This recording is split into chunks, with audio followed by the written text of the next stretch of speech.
Jamaah, oh jamaah. Alhamdulillah. Alhamdulillah buat jamaah yang baru bergabung. Hari ini kita sedang bahas tema antara aku, kamu, dan ibumu. Dan sekarang aku sudah bersama dengan Ibu Nuh.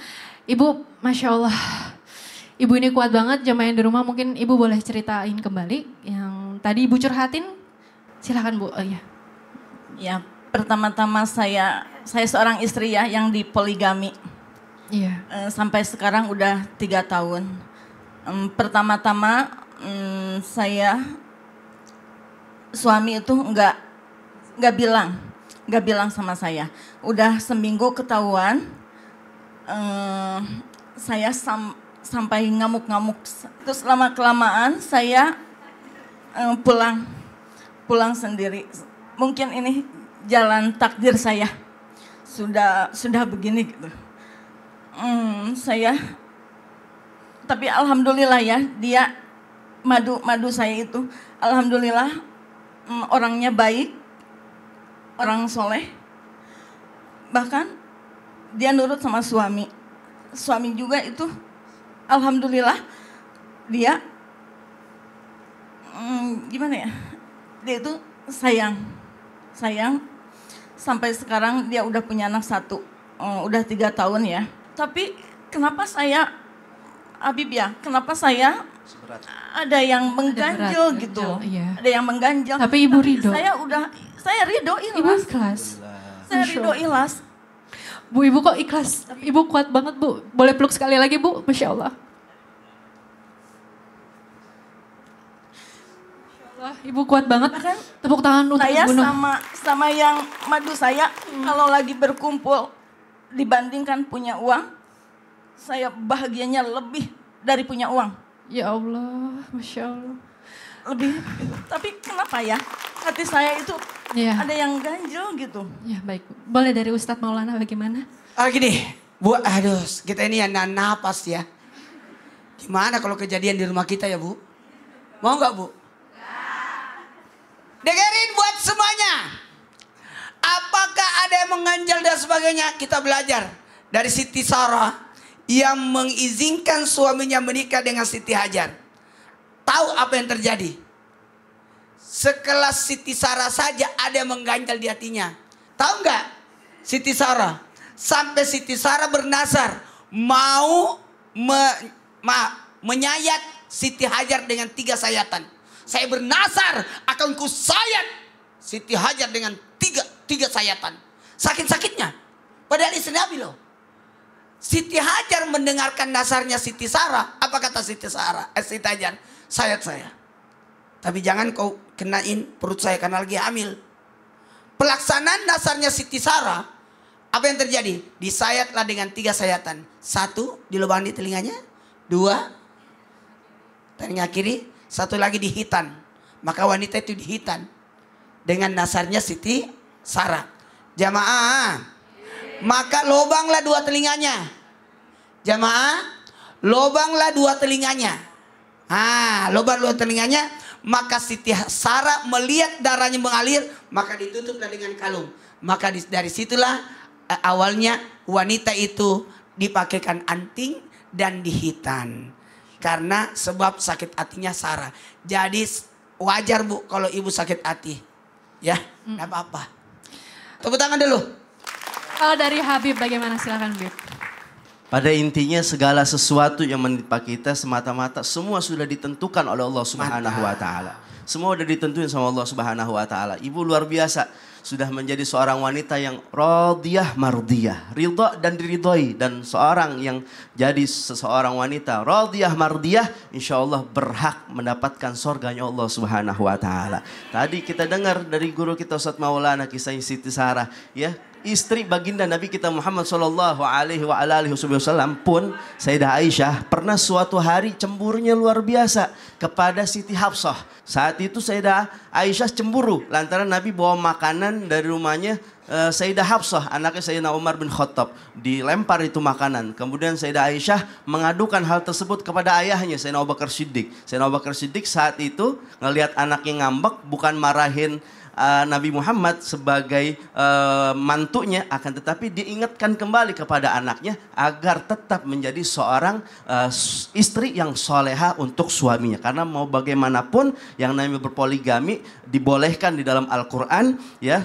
Akan tetapi sekali lagi tetap seorang suami jangan hanya mau enak sendiri, jangan hanya mau bahagia sendiri, tapi juga berpikir untuk membahagiakan daripada keluarganya. Kalau nggak bisa adil, nggak bisa bertanggung jawab, sebaiknya cukup satu istri saja.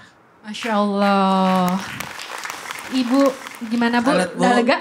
Ibu mendapatkan istana di surga ya. Amin. Ya, karena gini, mohon maaf, jangan tersinggung, betul kata Habib tadi. Bisa jadi ini ada takdir yang sudah ditetapkan oleh Allah. Tidak bisa menolak rezeki, takdir itu tidak bisa bakalan. Betul tidak? Jodoh itu tidak bisa. Karena sudah ditetapkan. Tinggal bagaimana kita bersabar menyikapi. Jadi ibu manusiawi. Kalau ibu ada perasaan mengganjal. Mudah-mudahan ikhlas yang sebenar-benarnya ya. Ya. Amin, Masya Allah. Tepuk tangan sekali lagi untuk Ibu Nuh. Masya Allah, terima kasih Ustadz Maulana. Habib Syawgi boleh kembali duduk. Ibu ayo saya anterin. Terima kasih ya. Ya, Masya Allah Ibu. Yuk. Ibu kuat ya Bu, semangat Ibu, Masya Allah. Gimana kalau kita nonton video tayangan aja dulu, yuk. Yuk ini dia, tolong jangan mudah bilang cerai, wow. Yuk ini dia. Ustadz Syam izin bertanya. Siap, Betari. Tapi bagaimana Ustadz kalau misalnya istri sudah benar-benar sabar dan bahkan tuh sabarnya udah di ujung batas gitu. Karena perlakuan suaminya, mungkin misalnya suaminya terlalu membela ibunya terus-terusan. Apakah sang istri harus tetap bertahan terus-terusan begitu? Apakah itu ya udah pilihan terakhir bertahan aja deh mau gimana nantinya pernikahan, apa harus begitu Ustadz? Soalnya banyak nih yang akhirnya menyerah terus ya kata-kata cerai pun terucapkan. Silahkan tausiahnya Ustadz. Terima kasih Betari Tabe Guruku Ustadz Maulana Habib Syawgi, para alim ulama yang dimuliakan Allah Subhanahu wa taala. Wa min ayatihi an khalaqa lakum min anfusikum azwaja litaskunu ilaiha. Memang tujuan pernikahan itu adalah untuk sakinah, merasa tenang. Maka apa yang harus dilakukan kalau pernikahan saya ternyata tidak tenang karena suami saya selalu membela ibunya nih. Dikit-dikit ibunya, dikit-dikit ibunya. Maka lihat dari sisi positifnya, lihat daripada sisi baiknya. Dan kata ulama, sibuklah dengan kewajibanmu, bukan sibuk dengan hakmu. Kewajiban istri apa sih? Kewajibannya untuk taat kepada suami. Kewajiban istri apa sih? Menjaga daripada harta suami ketika suami tidak ada di rumah. Menjaga dirinya. Kemudian melahirkan, membesarkan anak-anak. Itu sebagai kewajiban sang istri. Urusan suami juga suami sibuklah dengan kewajibannya. Kalau suami sudah melaksanakan kewajibannya, nafkah lahir batin sudah terpenuhi, waktu sudah diberikan, daripada materi juga sudah diberikan, perasaan juga sudah diberikan. Lalu kalau dia sering berinteraksi dengan ibundanya, maka itu bukanlah sebuah penghalang daripada keluarga sakinah. Bukanlah penghalang daripada keluarga yang mawaddah warahmah. Justru itu ada keberkahan di dalamnya. Maka dilihat dulu. Tapi kalau memang dia membela ibunya sembari zolimi istrinya, nah ini yang baru dipertanyakan nih. Ada juga laki-laki karena sayangnya sama ibunya, menjadikan dia zalim kepada istrinya. Maka dari sini bisa dilihat kalau memang sudah mengancam fisik, sudah mengancam nyawa, mengancam kehidupan, apalagi sudah mengancam daripada syariat agama. Istrinya mau pakai jilbab, tiba-tiba suaminya mengatakan begini, kayaknya mamaku nggak suka deh kalau kamu pakai jilbab. Loh kok gitu? Sudah bertentangan dengan syariat agama. Istrinya mengatakan aku pengen rajin-rajin ngaji deh. Nggak usah rajin ngaji, mama saya nggak suka kalau kamu rajin ngaji. Wah ini kan sudah bertentangan dengan syariat. Bertentangan dengan apa yang dibawa oleh baginda Nabi SAW.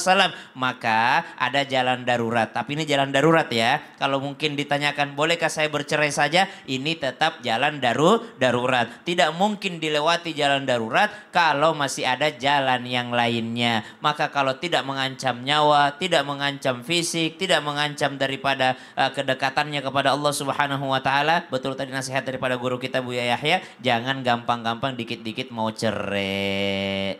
Masya Allah. Terima kasih Ustaz Sama-sama, Syam. Boleh tepuk tangannya jamaah. Sekarang aku mau lanjut bertanya dengan Habib Shogi. Izin bertanya, Bib. Siap teh, Masya Allah. Nah, katanya ada yang bilang kalau cinta suami itu harus dibagi dua. Yang pertama untuk perempuan yang melahirkan dia dan membesarkan dia, seorang ibunya. Dan juga untuk istrinya, perempuan yang dipilih oleh dia untuk menjalani bahtera rumah tangga bersama gitu. Atau itu bagi 50-50 porsinya atau besaran yang mana nih? Ada yang lebih besar nggak?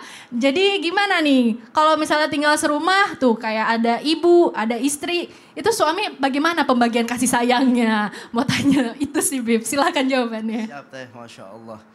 Para hadirin, para pendengar dan penyimak daripada Islam itu indah, Trans TV yang dimuliakan oleh Allah Subhanahu wa Ta'ala. Cinta kita kepada istri kita, cinta kita kepada ibu kita adalah wujud cinta kita kepada baginda Nabi Muhammad SAW. Bagaimana itu? Kok cinta kita kepada ibu, cinta kita kepada istri, cinta kita kepada Nabi Muhammad? Karena ibumu, istrimu, orang tuamu, mantumu, mertuamu, mereka semua adalah bagian dari umatnya Nabi Muhammad. Nggak ada manusia yang sempurna. Siapa manusia yang sempurna? Kita bukan para anbiya wal mursalin tuh, orang-orang yang sempurna. Kita ini manusia biasa, banyak salahnya. Orang yang udah jalan hati-hati di jalan aja, bisa jadi dia jatuh. Yang naik motor pelan-pelan, yang naik mobil pelan-pelan. Kalau nggak dia jatuh ditabrak sama orang, na'udzubillah. Artinya apa? Kita manusia nggak ada yang sempurna. Mantumu, mertuamu, manusia. Bukan malaikat yang benar mulu nggak ada salahnya. Tapi juga bukan setan yang salah mulu nggak ada benernya. Harus saling support, harus saling mendoakan, bukan saling menjatuhkan. Jangan hanya meminta kesempurnaan daripada mantumu, akan tetapi kita juga berusaha untuk menjadi seorang mertua yang baik, mertua yang kasih sayang kepada mantunya. Anggap tuh mantu kita anak kita sendiri, anggap itu mertua kita orang tua kita sendiri. Dan nggak bisa kita bilang ya kepada anak kita, kalau kita sebagai seorang ibu, kamu itu lebih cinta kepada istrimu atau kepada ibumu. Atau seorang istri nanya kepada suami, kamu lebih cinta kepada aku atau lebih cinta kepada ibumu? Nah, ini jangan cari-cari pertanyaan yang menimbulkan perpecahan. Karena kata Ustadz Syam ini dua yang berbeda. Ya tentu sebagai seorang anak nomor satu adalah ibunya. Tapi ibarat orang lagi di taman kanak-kanak, dia lagi main permainan yang bahasanya itu enjot-enjotan. Itu seorang suami harus di tengah-tengah, jangan berat sebelah, ya harus pintar. Dan seorang istri harus bantu suaminya agar ia tetap menjadi seorang anak yang soleh untuk orang tuanya. Dan seorang ibu tetap bantu daripada anaknya untuk ia menjadi seorang suami yang soleh untuk istrinya dan menjadi bapak yang soleh untuk anak-anaknya. Sehingga dengan itu saling support, saling mendoakan, saling mendukung, terjalinlah keluarga yang bahagia, harmonis dunia sampai dengan akhirat. Masya Allah, apalagi kalau tinggal serumah ya Bib ya, itu harus lebih ekstra lagi. Jangan cuma melihat kesalahan doang, tapi banyak kebaikannya. Iya, Masya Allah. Tepuk tangan untuk Habib. Masya Allah. Nah jamaah. Oh jamaah. Alhamdulillah. Mau nanya lagi enggak?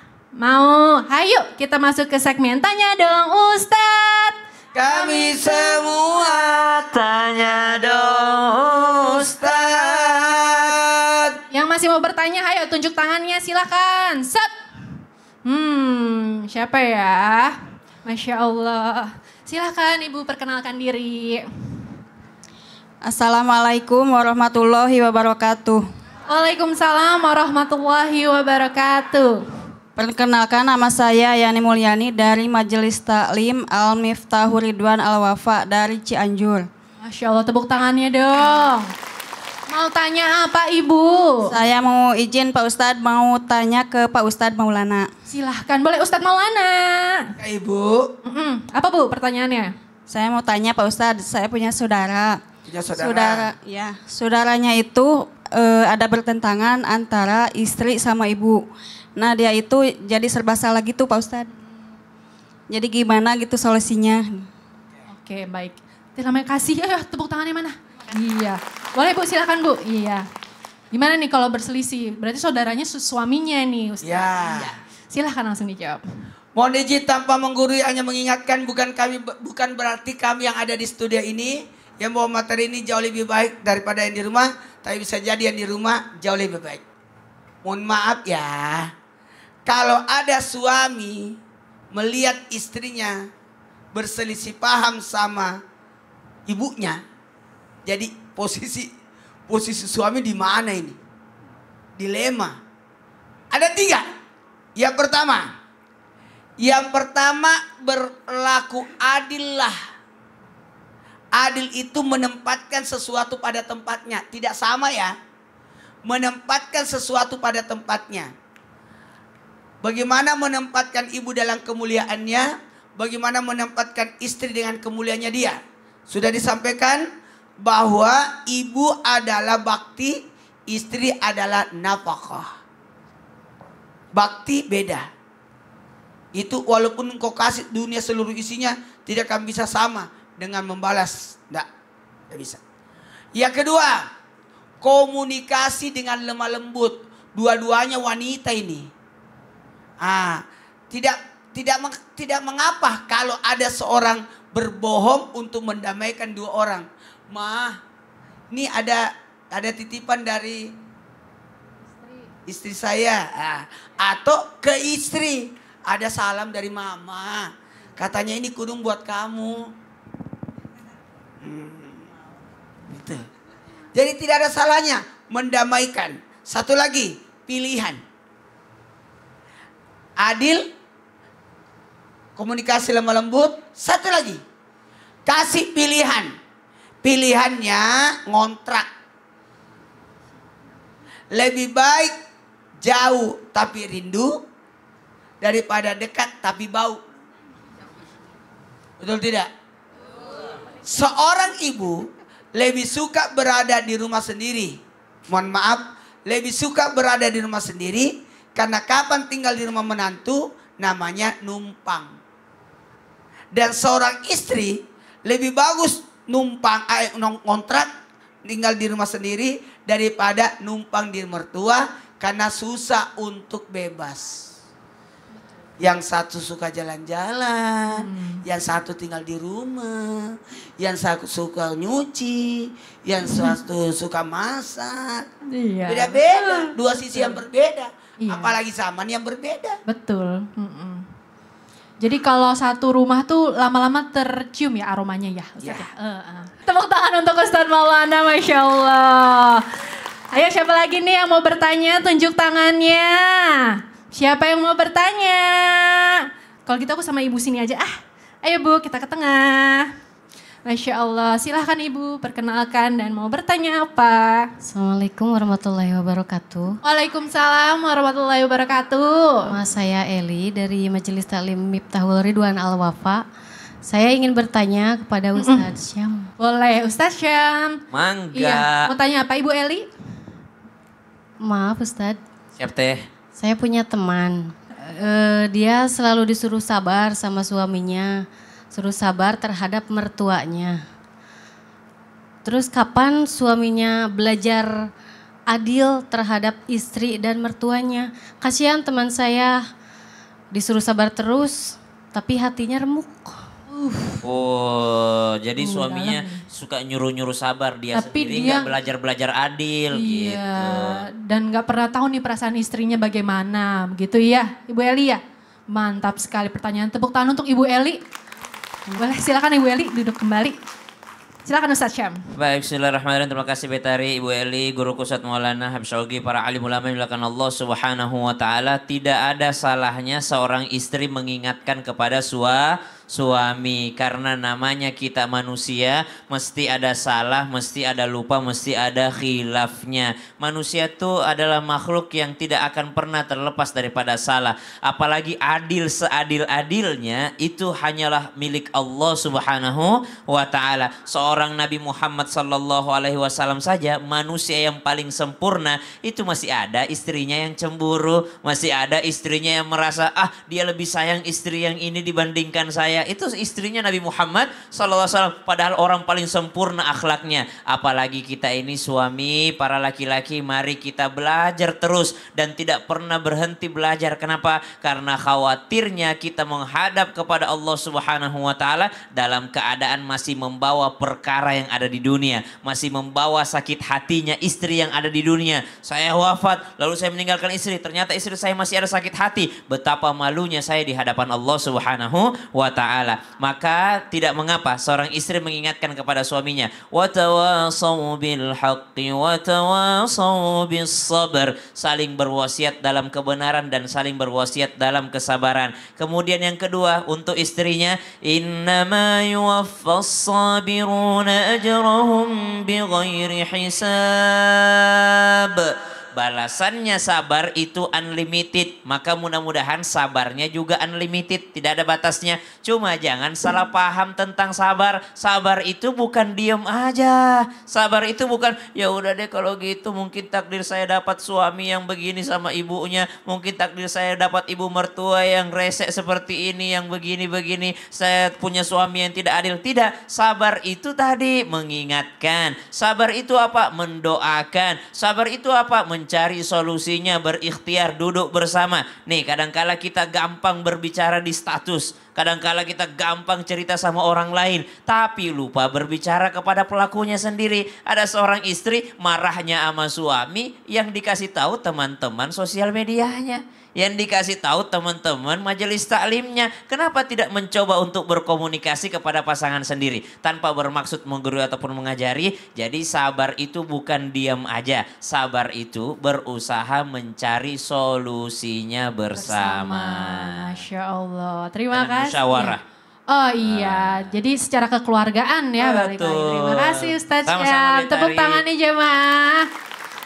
Nah jemaah jangan kemana-mana ya, karena setelah ini kita akan membahas lagi nih tema kita antara aku, kamu, dan ibumu. Tetap di Islam itu indah, jemaah-jemaah.